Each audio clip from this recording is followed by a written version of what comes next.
Welcome to Solidity Fridays, special Thursday version of Solidity Fridays, where we're being joined by Ian Nash of Zora, also known as R Zora, also known as the hexagonal orb things on Twitter. We'll be looking at Zora's recent V3 release, which we can see they decided to Chad-like deploy using Foundry today. Ian, welcome. Hi, thanks so much for having me. Yeah, pleasure. So I remember Zora before. I haven't had a chance to look through the V3 contracts, but I remember that at least in earlier versions, I think this was also V2, Zora's big innovation as far as NFT marketplaces kind of stemmed from the fact that when you take a look at, say, like OpenSea or the other marketplaces, they deal with NFT contracts from anywhere, so to speak, and then they have their own kind of marketplace contracts. Whereas with Zora, a lot of the marketplace functionality is directly into that NFT contract. Right. Is that still true in V3? No, so we kind of moved away from that model in V2 with the permissionless auction house protocol, where we took the Coley style auction that was popularized by Super Rare and Running Foundation and a few other marketplaces, and moved that to fully permissionless on-chain model that worked with any 721 compliant NFT. For V3, we're continuing on that, but instead of just focusing on one type of market like we were with V2, we're introducing any sort of markets for any compliant 721 and even 1155, like whatever media. Zora acts as a marketplace for different modules of how V3 is structured that can do different things to the media. Cool. So the original version V1 had like a embedded marketplace with the media, and the idea is it's permissionless, where if your media includes the market, a la CryptoPunk style, you can trade without being hindered by a marketplace or anyone else, and you own both the market and the media. The problem with that is people kind of, with the combination of gas prices and larger collections and kind of people building more novel interactions with NFTs, made their own custom media. And the structure of including the market and the media was very limiting in that way, where you couldn't really remix it as much as things have been in more recent times. So that kind of created this fork of market and media, where the media, you can bring your own, do whatever you want, use other tools. But we're here to, V3 is the marketplace side of things. Cool. Awesome. Yeah, I mean, Will, do you feel like we should just get into this README here? Ian, what do you think the best place to start from this? Yeah. README is great. Let's go for it. Yeah, I'm super curious about this, like the ASCII diagram stuff that you guys have in the documentation. Like, people on crypto Twitter are raving about this. They're saying this is honestly some of the best documentation you've seen in smart contracts, like in the comments, and it's like a whole ASCII map. Can you take us through this thing here? Yeah. So I don't even know how this was generated. I think it actually takes in a UML file of sorts and generates it. But yeah, I think what you do is you write your UML. And if you go up in the README a little bit to the files, you can actually see the raw files that generate these text descriptions in UML. Oh, no.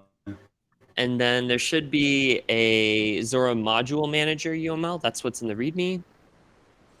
Okay. And then there's probably one of them. Just look at any of the .a.txts.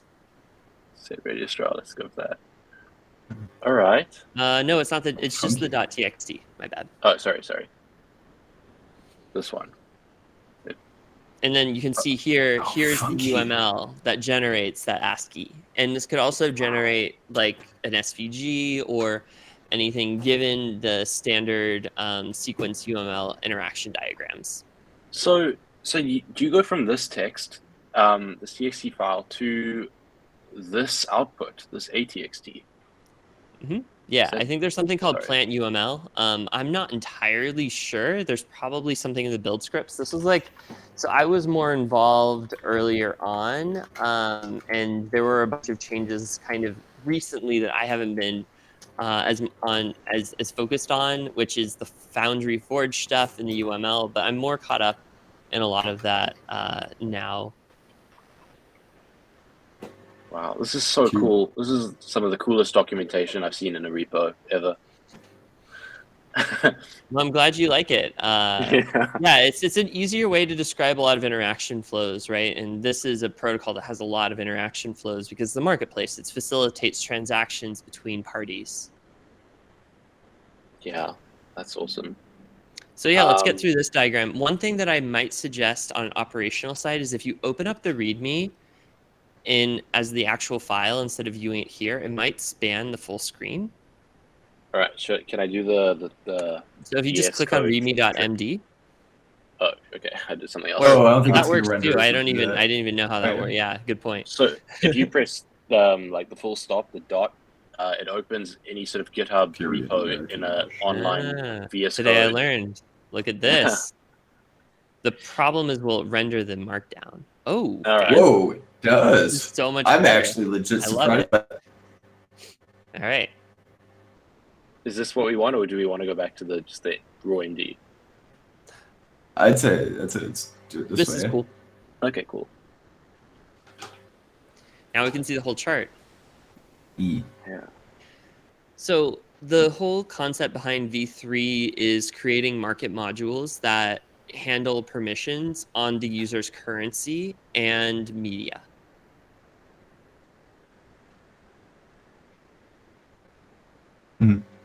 Okay. And you can see here, there is an approval flow where the user approves the market flow, the market module, and the market module gives the Zora V3 modules that are approved access to the user's media and funds to facilitate transactions without further approvals. So you can approve an NFT into V3 and say USDC into V3. And then if you're doing a offer with USDC, you don't have to reapprove USDC if you've approved the market for offers. And then if you go and you want to do a different type of offer, you just have to approve the new offer module, and then it has access to all of the different currencies you've approved to the Zora module manager. Okay, awesome. So then that gets you to sort of this step here. You've approved the market module. Yep. Sorry, okay, I can't really, but here we are. And then, so the Zora module manager then has sort of access to whatever assets are in here. The What Zora happens then? module manager has access that it can delegate to different market modules that the user Okay. approves. Okay, I see. All right. Am I reading right that each module is represented as an NFT itself? Yes, that too. So the Zora DAO then so the thing about this protocol, right, is it's given the modules have a lot of power to control users' funds and media. So you want to make sure that it's not going to do anything crazy or dangerous. And the code for V3 is deployed without any upgradability, which means that if the user reads through the code and considers it trustworthy, Zora can't do anything to take it down or modify how it behaves other than the flows that you see as to how it can behave. That's awesome. Yeah, we're Full big fans kudos of on no upgradability. yeah, on the immutability and non-upgradability. We're fans of that. Yeah. I think there are some cases where upgradability makes sense. Here, it's super risky. I think maybe even having upgradable modules is okay since you can turn them off and on. But the entire module structure being upgradable, that kind of defeats the purpose of it if you're trying to do something that is like permissionless, credibly neutral, and all those things mentioned in what a hyperstructure is. I think one of the things we've discovered over here also is that when you have a structure like this, where you can kind of have like a central coordinator or a registry or whatever the case is, and in this case, the module manager, you need upgradability a lot less. Because, like you're saying, when you can spin up new modules, essentially you have an upgradability path built in. You can deprecate one, spin up another. And compared just like to the gains that you have, that when you verify code in front of you, you know that code is never going to change. I would say, yeah, I'd say we're big fans of going that route. And yeah, you're exactly right. Like you can use social capital or participation in the modules to say, look, this module has a bug or this module is not going to be represented in the UI, but all you have to do is run this, like run a migrate on the module or approve the module, unapprove the old module, and you're good to go. And the structure managing those approvals is trustworthy in the fact that it can't be changed as long as there's no logic or like Solidity bugs, of course. True. Yeah. All right. Anything else to cover in this README, or should we get into code? Let's go up to the very top. There's a few other things I wanted to cover really Sure. briefly.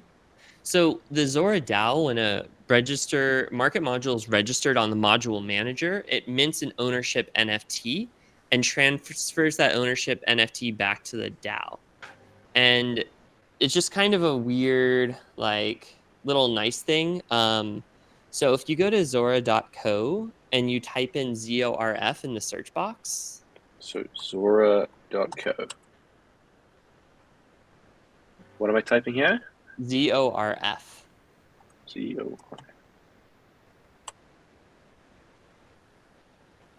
The very first result. This describes our two deployed modules and the associated fee switches with them. So these Zorbs are generated by the module address. And if you click into v1.1, you can see it describes the module name, the current fee, and the fee recipient. So it's kind of showing the configuration or the state of the protocol as an NFT. That's really cool. And it allows for interesting behaviors like what if a partner added a module just for themselves? We could transfer the fee of that module over to another DAO, for instance, or fractionalize it or something like that, which is really interesting. And so this is specifically for one marketplace module, right? Yes. Yeah, okay. That's quite interesting. So you sort of like, you asset ties each module, and then you could, I guess, use those sort of economic incentives to build a community around them. Exactly. And the thing that's a little unique with this is the visual representation of the NFT and also the transfer history of the NFT. Because you can see when this module was registered. If you go down to the bottom, you can see the mint, which is the actual, just click again, sorry, which is the actual deploy of this module or add of the module. Yeah, we can see, I guess it's the Etherscan. Yeah. Yeah. And this contract's also open source. It has, the Zora DAO has the ability to choose a renderer to represent the content, and then this is rendered on chain. Ah, cool. That's very cool. Jeez. Yeah, you guys put like a lot of just thought and attention to detail into these things. So yeah, that's like one little Easter egg I wanted to cover, but that is what the protocol fee settings is for. It adds that financial incentive for ownership of a specific module and like the DAO ownership of them as well. Nice. Yeah. What do you see what happened to the code? Yep. Awesome. Right. Where do you think the best place is going to be to start? Do you think it's best to start from the manager? I think so, yeah. Manager.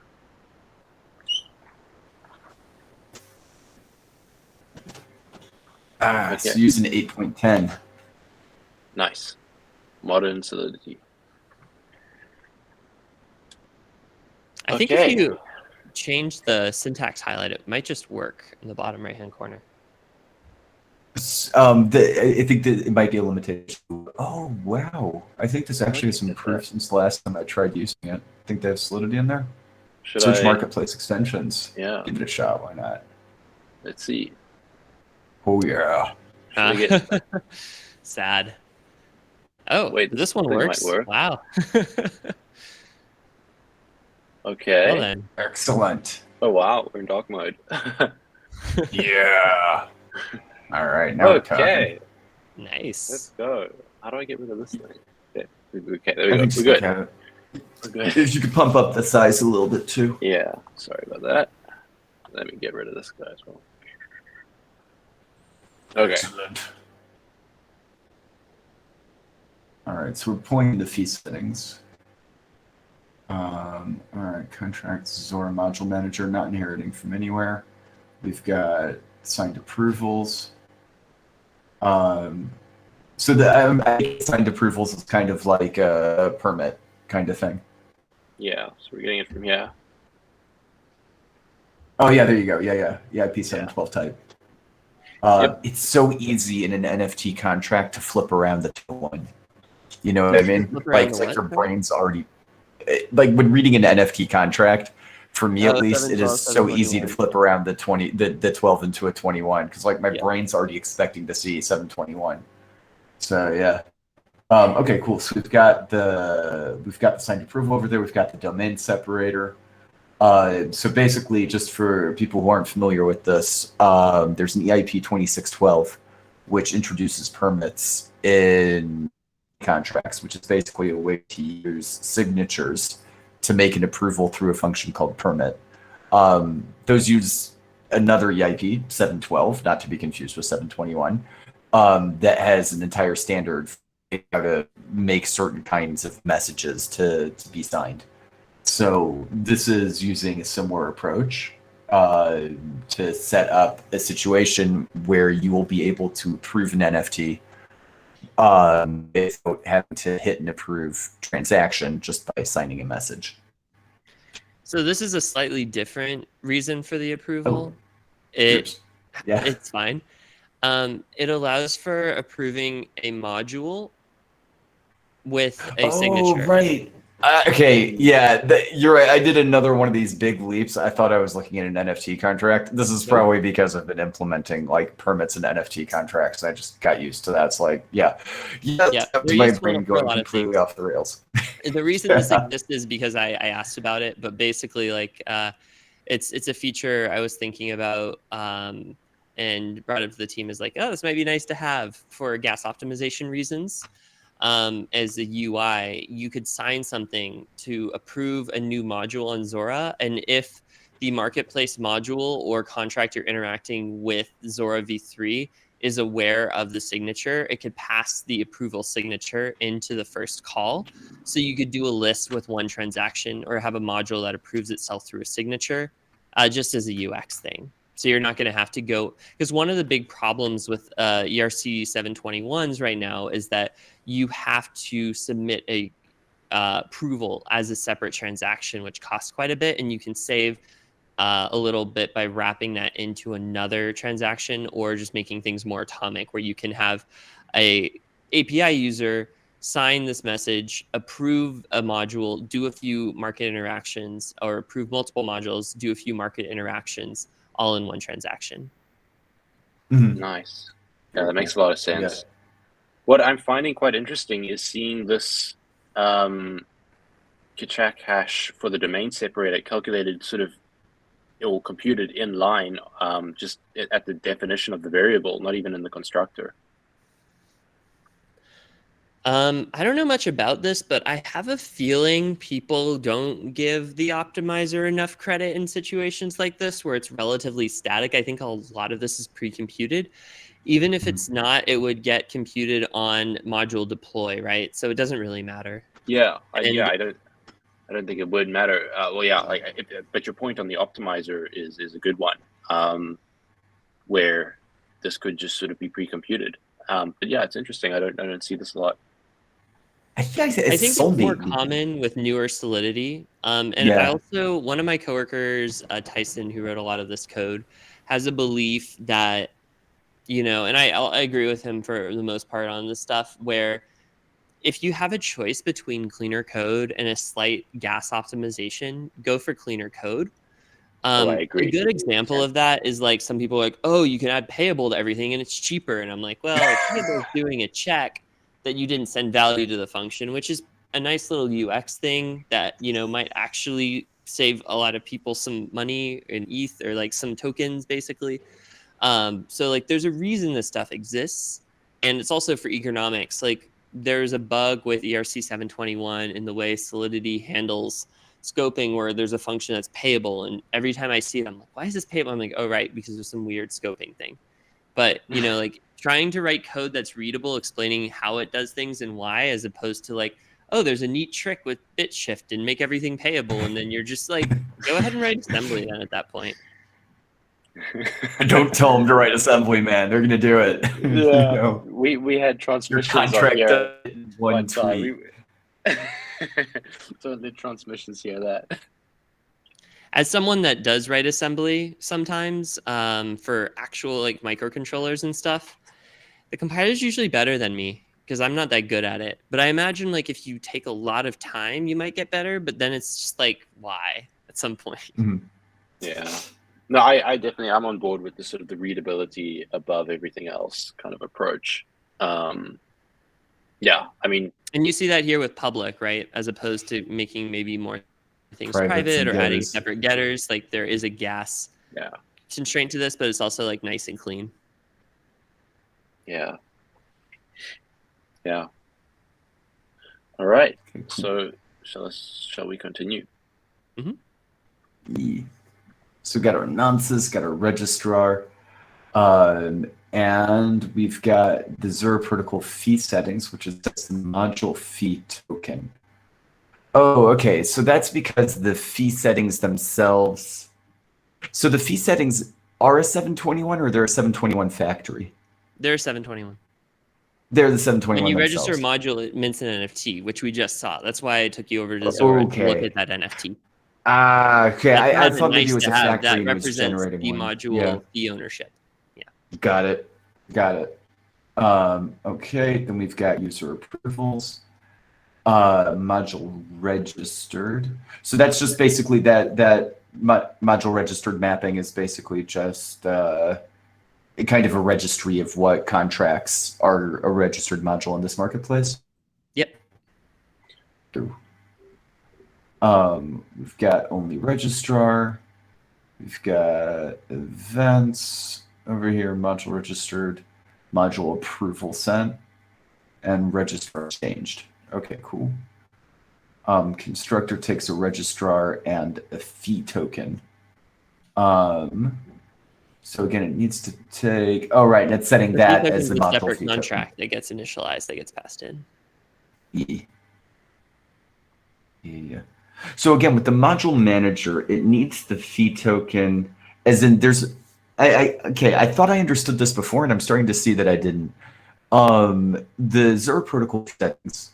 So there's more than one of those to each module manager. They map to modules themselves as opposed to the module manager, or am I? The module manager and the fee token are singular, and the modules are plural. And the module manager and fee token are singular contracts that manage a set of addresses. Okay. That are the modules that are registered. Okay. So, like, so if in order to have, like, in your case before, where maybe you have a partner and like deploy, and like, deploy so it would be like deploying an entire marketplace for them. An example you were giving before, where maybe you fractionalize the NFT or anything like that. It's representing like the entire marketplace instead of like one particular module inside of a marketplace. No, it's the NFT represents one module in the module manager. One module equals one NFT. Yeah. Okay. But the contract. Oh, all right. Yeah. Right. Holds all those NFTs. It doesn't create a new NFT contract for each one. Yeah. Of course. Yeah. Again. Wow. Right. I am a bit slow on the uptake today. Yeah. Okay. There we have it. Okay, cool. So that all gets set in the constructor. And I guess move right on into the functions. So is module approved? Simple getter, just to check. Bruh. Oh, we're checking the user approvals and is module approved. Oh, right, because is module approved, it means has this user approved this module? And that's why it's looking into user approvals over there. Got it. It's just Very like cool. the is approved for all structure for the ERC 721s.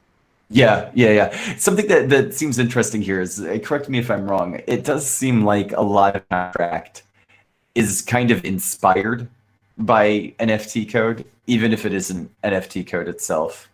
Like, I'm using this as an example, maybe. Well, I think it goes back down to that principle I said of keep things simple and readable, right? And like, Yeah. if you try to find a simple and readable solution, you do end up with a lot of the decisions that have already been made, especially because it kind of matches what people expect, and it works quite well. Yeah, that makes sense. Look at this. More ASCII art diagrams. Excellent. Yeah. Set approval for module goes to the module manager. That sets approval, and it's approval set. So that's cool. So, I mean, this one's pretty simple. It's just talking about interactions inside the same contract, so everything's kind of staying here. But that is really cool. It maps out like where there's a state change and where there's a event emission. Right. So instead of you going to the underscore function and seeing what it does, this just describes what it does at a higher level. Yeah. Nice. Cool. Set approval for modules, the state changing version of that. Yeah.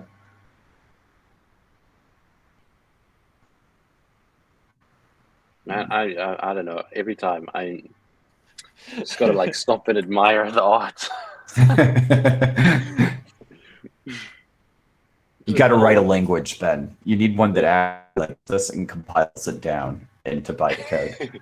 We need to write a custom font to make all the ASCII arrows look really fancy. Oh, it sounds like a great idea. I might actually do that. Will not work in source code. Next hackathon. Yeah. Yeah, this is cool that there's like a loop inside the little box here. I like that. Anyway, sorry. So we got memory array of addresses over it in the for and call set approval for each. So that just allows you to do a bunch of modules at once. Yeah, just approve all of them. Lovely. All right, so we're getting into some chunkier stuff here. What is this? Oh yeah, this is like the permits here. Yep. Yeah, nice. And I see you're breaking down your signatures into VRNS. Yeah, I don't usually do that, but that's what was done here. So I can't really speak as to the trade-offs for that. But that's the way it's done. Yeah, I've gotten into a few conversations on this actually. 2612, so permits for ERC20, it does specify breaking it into 832 and 32 so that you have a fixed length. Like you know exactly how big the things that you're dealing with are. The kind of disadvantage that comes with that is that it only works for, I guess, what we'll call canonical signatures, like the classic kind of signatures. But by now there's specifications for a few other different kinds of SIGs. So you have 98, which uses 64 bytes instead of 65, whereas the VRS, as it's unpacked here, is 65 bytes. And 1271 really gives you the opportunity to have all kinds of random things in the signature field. So the question is, like, do you kind of lock it in here and say, like, only this kind of, like, you know, only this kind of SIG? Or, like, run into a dynamic array where, like, you don't necessarily know exactly how many bytes are coming in and kind of the gas implications of that also. I want to say this is a little more compatible and gas friendly. And couldn't you theoretically take in a combined signature and split it up and then call this function? So you could just write a function on top of this function to change it into another signature format. I think that should be, you're saying for 2098 where it gets it down into 64 bytes, you could probably like re-extend it into 65. That does make sense. It makes sense you could do something like that on an end. Like before it's passed into the function, or you could create an overload or something like that. Yeah, that would make sense. Once you get into 1271, kind of like the weird exotic worlds of like the random things that you can kind of use in those cases. So then maybe not, but like I guess the question is also like how much you want to accommodate that. So, I mean, 2.2612 has really gotten a lot of adoption with VRNS. When Uniswap wrote a permit function for their NFTs and they used VRNS, like it does seem to kind of be the main path right now. Yeah, I've been writing more 2612s signatures for random like NFT contracts. Another thing of note is just the way V3 doesn't depend on a lot of things, and it doesn't have much code indirection. So if you look at the lib folder, literally, the only lib is DS test.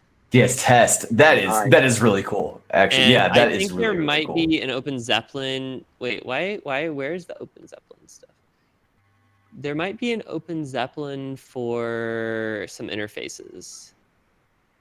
I mean, I don't see it anywhere. Oh, we can Maybe look check at the interfaces and contracts.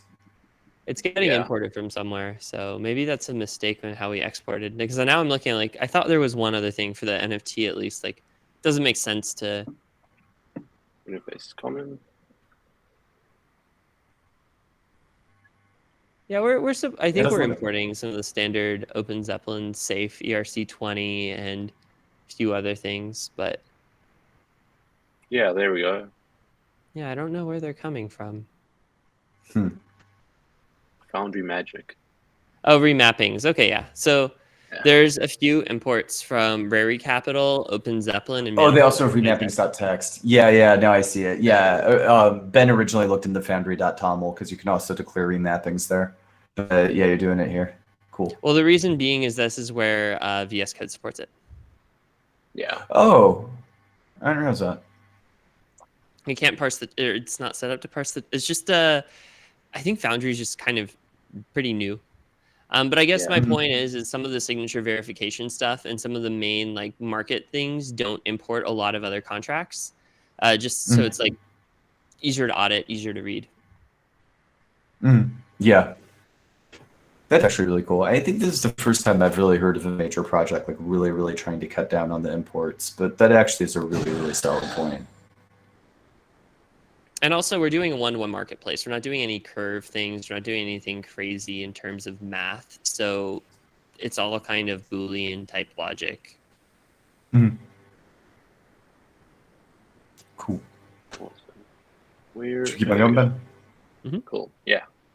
Just go down to the meat here. There we go. Okay, so yeah, it checks the deadline. Then it kind of forms the message over here, calls an EC recover on it to verify that the address, signature, everything work out the way that it expects it to be. Make sure it isn't 0, and that the recovered address is the user's address, and that is that. Cool, and then it sets approval. Yeah. Nice. Clean. Very cool. All right, more ASCII, and then register module. Just plug in an address module, or the register, I can call it.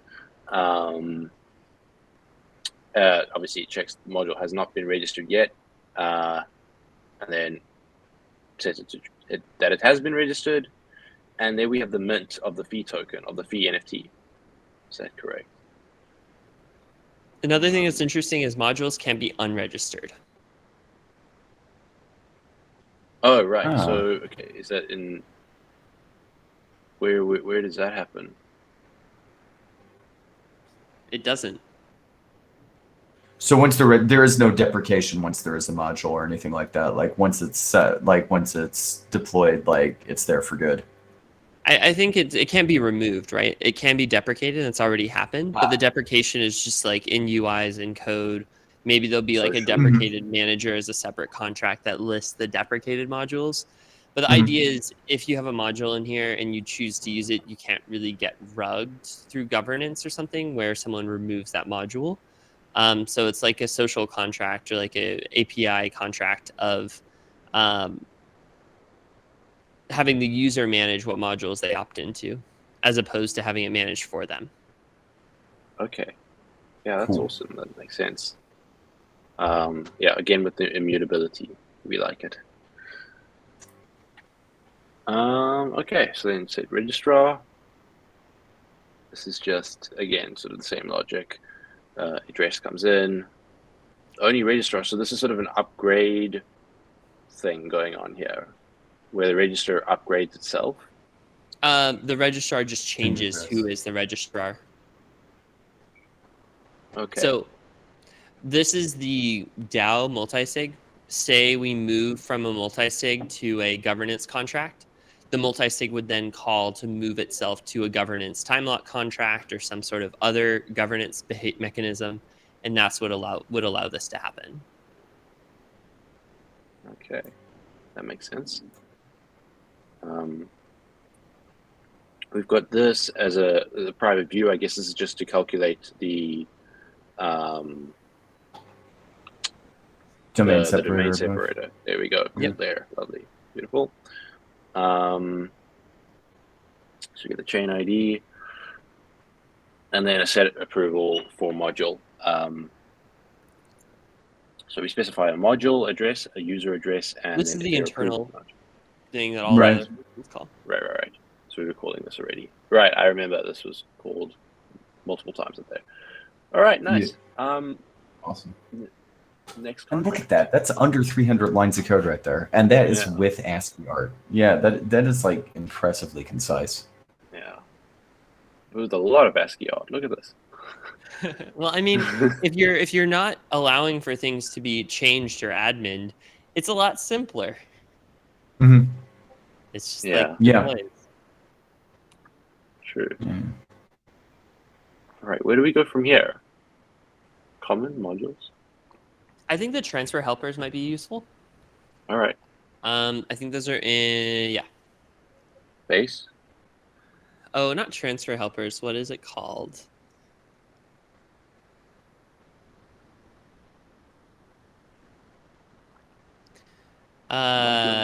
Interfaces. No, it's not interfaces. Where is it? Common incoming transfer support. Yeah, that one's good. Let's see. All right. Okay. My only humble request here on this side is I would like to see some 91 code before the end, but we can get to that. We can get to that later. Sorry, you were cutting. Yeah, you're cutting out. 2981, the royalty protocol. Curious how you guys use it. That's complex, unfortunately, but we'll get there. All right. So let's go to this one, and then we can look at some royalty code. All right. Oh wow, this is also very succinct. A whole 38 lines. Okay. So, again, nice modern Solidity. We're importing from Open Zeppelin, from Safe ERC, transfer helper. Lovely. Okay. Incoming transfer support V1. So, with this V1, does that imply that this is quite sort of hot swappable? If you guys were to upgrade this, you could plug in a V2 here. So the idea is modules use these libraries, but because the modules themselves are immutable, if we want to make a change to incoming transfer support, we'll have to make it V2, and then we'll have modules reference the V2. Yeah, So that's V1 what I mean. will still exist. Yeah. I don't mean like the upgradability is in the yeah, the way the contracts do it. I mean, yeah. Like this code really can't be modified, right? Yeah. So the idea is if you want to modify, you have to copy paste big V2 and make your changes, and then in whatever contracts are going to use V2, just use the V2 contract instead of the V1. Yeah, that makes sense. All right. So we have the transfer helper, immutable. So we define that here in the constructor. Cool. And then we have one function which handles the incoming fund transfer, ensure that the sent amount is valid and the sender is solvent. That's an interesting point. What does it mean by that the sender is solvent? Just that they have enough to do it? Yep. Okay. I thought it was going to be some more like deeper DeFi thing going on here, but no, that makes sense. Social credit score, man. Yeah, I was like, damn, what have you guys done? Cool. Some of this stuff comes from our auction house code, like some of the terminology and stuff, but that's from auction house, I believe, that exact line. Oh, cool. Awesome. Okay, sweet. But then that's pretty straightforward. Then you just create the sort of the token. Well, first, I guess we're checking that it's if it's address 0. I guess then you're using you're assuming it's ETH then. Right. So we have a standard. People do different things, but if something is address 0, we just assume it's ETH. That's across the board how we're handling things now. Yeah. Nice. I've seen also people use the address where it's like 0xEEE. But this is like can't go too wrong. Easier to put in there. That's easier to sure. write. I don't know. Yeah. I've seen both. Yeah. Sweet. And then otherwise it's an ERC20 and you check the balance before, do a safe transfer from, balance after. So there's some nice like re-entrancy protection here, I guess. Well, what it's actually for is, so the re-entry protection actually happens on anything above the function above calling this handle incoming transfer. Mm-hmm. But what to note with the different balances, and a lot of people have asked about this, SafeMoon kind of popularized this as far as I'm aware, where they take a fee on every transfer. Oh, yeah. And the way that works is the safe transfer fund from fucks around with kind of the way the token balances move around. Problem being is if you're in an NFT contract where I want to sell something for a certain amount of tokens and another certain amount of tokens, and I'm getting more or less tokens than I expect as the seller and the buyer, that's a pretty bad thing. So we just don't allow that to happen. For sure. Okay, that's awesome. So sorry, SafeMoon and Zora are not compatible, because if I list something for 1,000 SafeMoon and then it somehow makes the credits down to 984 SafeMoon, I'm not getting 1,000 SafeMoon as a buyer. That's a terrible deal. Or what if you have a token that notices that it's getting transferred from the Zora marketplace and it takes a haircut of 50% just because why not? This will prevent that from happening. So it kind of sets the seller and the buyer's contract that they're using a standard ERC20 transfer amount. That was really cool. I mean, yeah, I think that's a nice thing to note. So Zora is not supporting those tax on transfer tokens. I know tax on transfers, yeah. Uniswap V3 also, I don't think, supports those. Oh, interesting. Because I know there are tax on transfers in Uniswap, but I think they were V2. Yeah, so V2 has that those swap functions where it's like exact ETH for token or exact token for ETH, and then you get an extension of those where it's like supporting tax on transfer or something like that. There's like longer worded functions that do the same thing. I think they bypass the sort of the X times Y equals K check. But yeah, so I don't think that works in V3 anymore. I think V3 is that's good, because I think those tokens are terrible for so many reasons. The least of it is the gas of transferring them, and like setting the slippage is like a terrible experience. I'd rather get rugged on an ERC20 that says it's an ERC20. Mm-hmm. Like, sure, yeah, it's a meme token that went to 0, but at least it went to 0 with a dignified sense of transfer.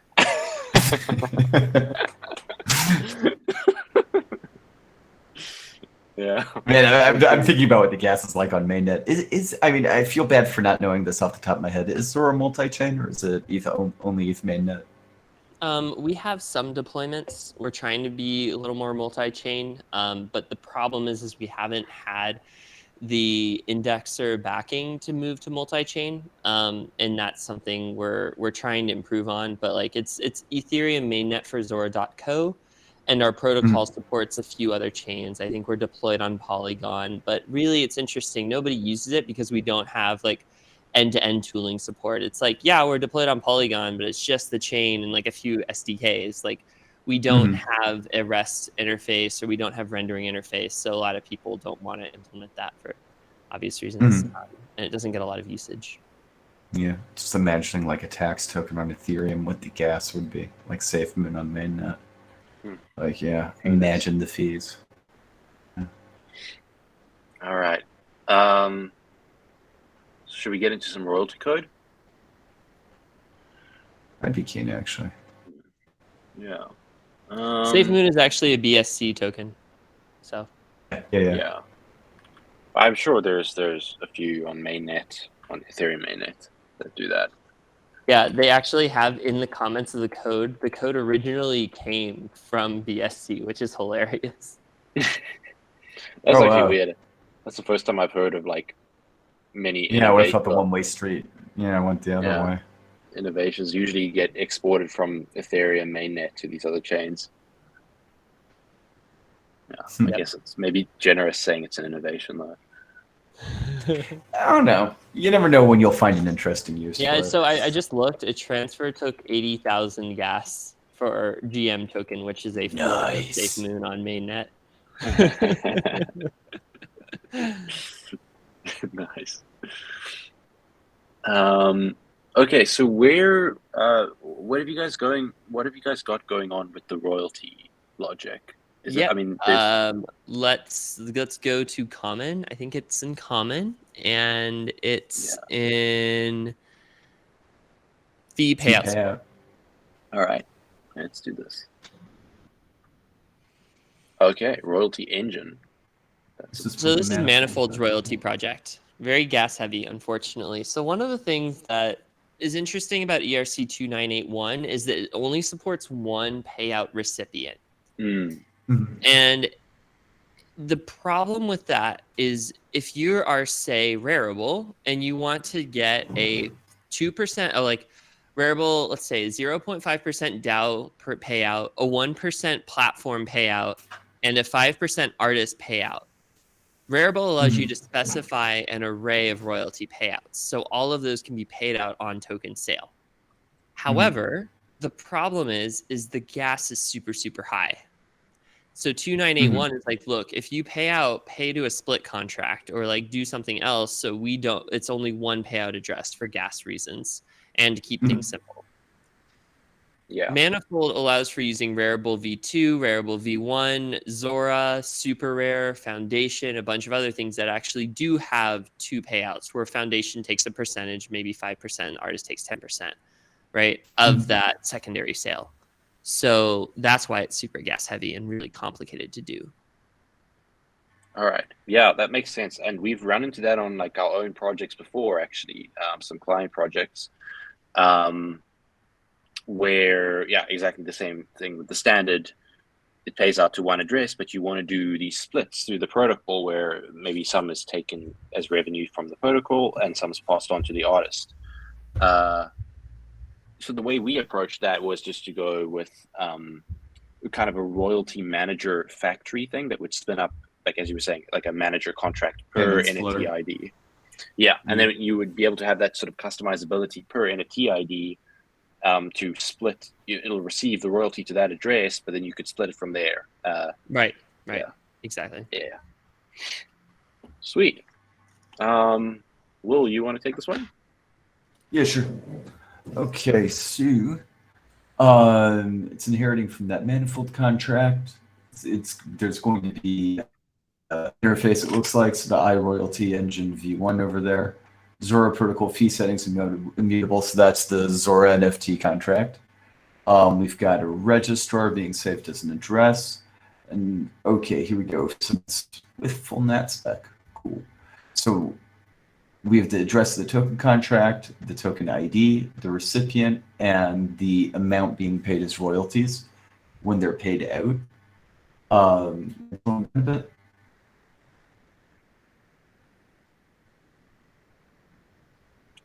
Sorry, did you say go down? I think we lost you, Will. Yeah. Oh, I did. My internet cut out. Yeah, Okay, I was you're just back. hoping you'd slow down. All right, sorry about that. Okay. All right, constructor time. Not payable. Royalty engine, protocol fee settings, the WETH address. I'm assuming Zora uses just WETH consistently throughout the platform. Oh, but you were mentioning that you can't so deploy modules We used for to other use WETH a lot. ERC Now we're keys. doing ETH and tokens, but I think the reason we need to use we'll get to why we need to use WETH later. But basically, if the ETH transfer, because you can do receive ETH hooks in contracts, if that hook fails or is too expensive, we'll just send WETH as a fallback. And that's why it's there. Interesting. Interesting. Okay, cool. All right, so we can set royalty engine address. So even though that has been set in constructor, so this sort of, yeah, it says in the NAT spec to update the address. So we make sure that the caller is the registrar. We make sure that the 165 interface. It's cool. It's cool that they implemented that their royalty engines have an interface there just to make sure that they comply, or at least make sure they signal they comply. You mind scrolling down a bit, Ben? Sure. Let's go. And then it just sets the address. Cool. What's your feeling? I noticed you don't have an event at the end of set royalty engine address. Like, what's your feeling about when you put in an event or when? I don't know, actually.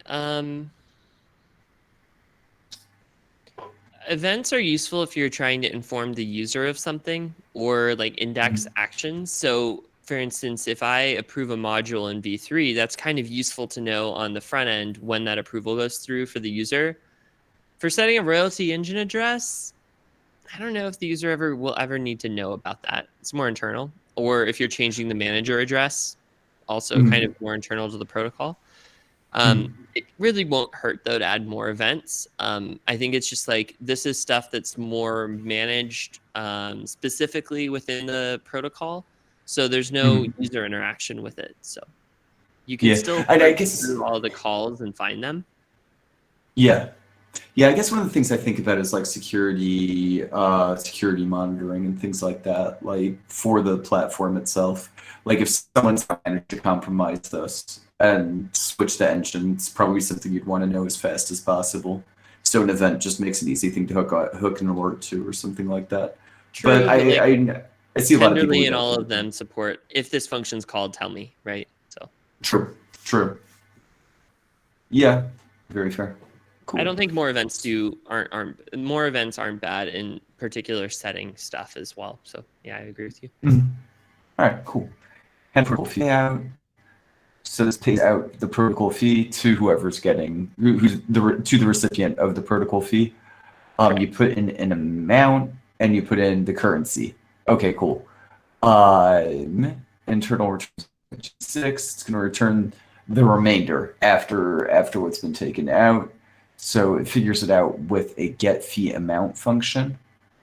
If it's not 0, so then you've got a module fee setting that it checks, which returns 2 things, one of which is the fee recipient.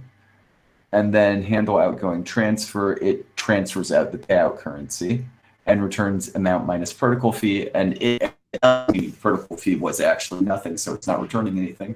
It'll just return 0. Cool. All right. Just trying to keep those get fee amount and module fee settings in mind. I guess like a code standard thing is that else is kind of unnecessary, right? You could have just dropped out of the if else statement entirely. Yeah. Doesn't really matter. Yeah. I, at that point, I think it's just readability. Like, I don't think you'll pay more for that. No, it doesn't have to do anything with reading more. And in fact, the if else is somewhat even more clear that you're doing a logic fork on the protocol equals 0. So. I would also say this is more readable. You kind of have to pay a bit of attention if you see like there's just a straight up return outside of it, I think. Right. You might like skip through the if and not realize that also exits. So yeah, I mean, the code is probably going to compile exactly the same. It's interesting. In my mindset, I see this as like a little less readable because there's more noise on the screen, but I think there's two different camps where you guys are like, this actually is more readable. And I think that was the reason why it was written this way. Makes sense. This is what I get for strict JavaScript linters for too many years in Python. Actually, it's more of a Python thing, I think. So. Yeah, Python. It's kind of encouraged to take shortcuts in the syntax. Another way to do it is like if protocol fee equals 0, return the amount, right? And then below that, outside of the if. Oh, yeah. Another way of doing it. Either way, yeah. Cool. Okay, we have 5 minutes. Should we keep going here, or? I think this is fairly interesting. I don't know. Yeah, I'm all for it. Yeah, let's go. So contract ID, amount, payout currency, and limit. So let's just take a look. We've got the amount is the total sale amount. And a gas limit also uses gas limit. Interesting. Why are you kind of like actually at the Solidity level playing around with the gas limit here? So remember all that stuff I said about gas being the currency of paying out royalties is a really hard like back and forth? Yeah. What happens here is this is passing along to the royalty engine a certain amount of gas given the set gas limit into the function. So if I go into the function and say, hey, I know that I'm doing a couple other operations and I don't have more than X to afford on paying royalties, you can pass that in here. So you can pass in like if gas limit is like 0 or there's plenty of gas left for the gas limit, it'll just pass in the total amount of gas versus a hard limit which is set, and then it'll attempt to pay out royalties. And if the royalty payout fails, it returns the initial amount and that it failed. If it succeeds, it returns the amount and says it succeeded. But this is kind of just like bookkeeping for allowing users, module users of this support library to determine a cap on the gas that'll go into paying out royalties. That's quite nice. Cool. It's like nice utility. Because the amount of gas you get in a transaction is finite, right? So yeah. All right. So then it tries with the gas, and it'll, if that succeeds, so you'll return remaining funds true, like you were saying, which will flag that that it worked out. And then on the catch, it just returns amount with the false over there, which lets you know that that it didn't work out. Cool. Yeah, so these are support libraries, right? Some modules like use these to handle their internal functions.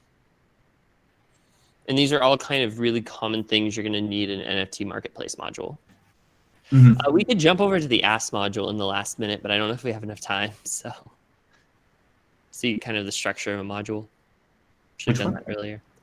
Go to modules. Oh, modules asks. Asks v11.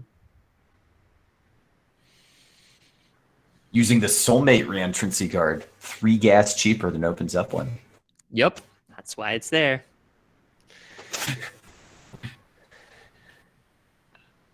I like soulmates somewhat, but I don't like how unextensible it is for things. Like you can't do crazy things like opens up unless you do. Like I think there's room for both of them. Yeah, yeah, I do think so. But you can see here, this is the ERC 721 transfer helper module in the module. And the module has reentrancy guard. It has a universal exchange event. This is a way we're determining to show a user exchange things for NFTs or NFTs for things. So when we're indexing, those events are kind of generic across all the different types of marketplace modules. And then incoming transfer support, fee payout support, module naming support. Module naming support is literally just a single name, string, and event. Fee payout support, we just read that code. Incoming transfer support, it's the opposite of outgoing transfer support. But these are kind of all of the different internal libraries that build up the Ask module. They kind of tie it into V3. Very cool. Awesome. Yeah, nice. And I'm guessing from the name also, and just also taking a look at the packages that are coming in here. So this is going to be kind of the interface for people who want to basically make an ask for an NFT. So I'm assuming that's either putting in a bid in an auction or offering at a certain price. It's offering it for a certain price, yeah. Okay, cool. So the reason this is an on-chain mapping is that the different protocol users on-chain can loop into this and perform actions. Like, what is every ask that this, like, I want to buy every NFT this user owns. You could iterate through that and figure that out and purchase them. Could this be used for some sort of like floor sweeping protocol? Yeah, exactly. Nice. That's pretty cool.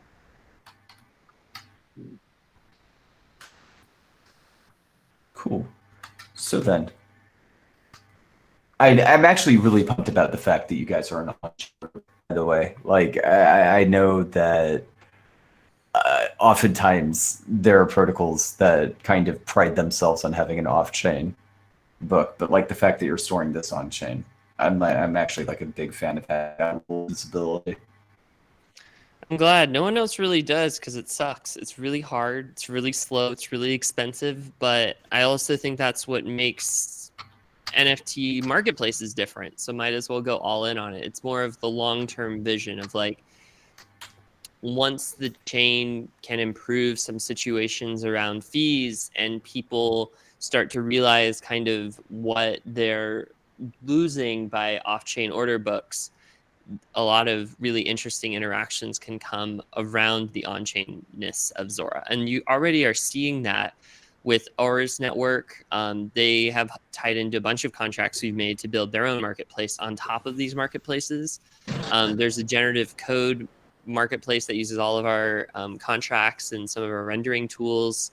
Fractional supported Zora from day one because it's really easy to support stuff on chain, whereas it took them months and months to integrate OpenSea because you're doing a bunch of on-chain, off-chain interactions and signing and stuff to figure out what's happening there. Good luck, actually. But yeah, very strongly agree. And I mean, also, taking a look at obviously immutability is something that's very important. And I think the transfer, like the transparency and the censorship resistance is something we should all be thinking about. And at the end of the day, there's really zero guarantee when you're off-chain on censorship resistance. Or even not censorship, just like unavailability, like DDoS or like you know, what if people have run into situations where a BAYC has been marked as stolen, they've legitimately bought it, and then the value has gone to zero, and their funds are kind of locked up. Like they don't have much control because there's such a strong market only for one off-chain provider. And, you know, like it's not a great thing that things aren't bought in a faithful manner, but it's also not great that you're penalizing the unknowing secondary buyer for it. On a centralized marketplace. It's just like if I do something and PayPal's like, oh, your account's looking suspicious. Let's freeze it for a month and then we'll talk. And it's like, that's going to kill a lot of vendors. And there's like, that's not much different than what already exists. So.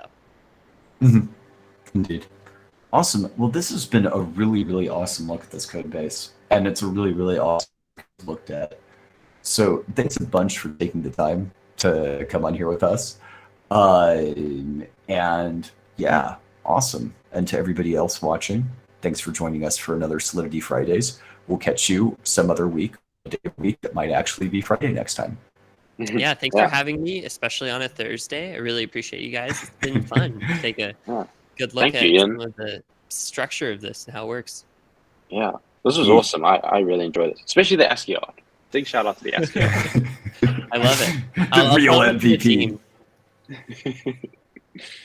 Awesome.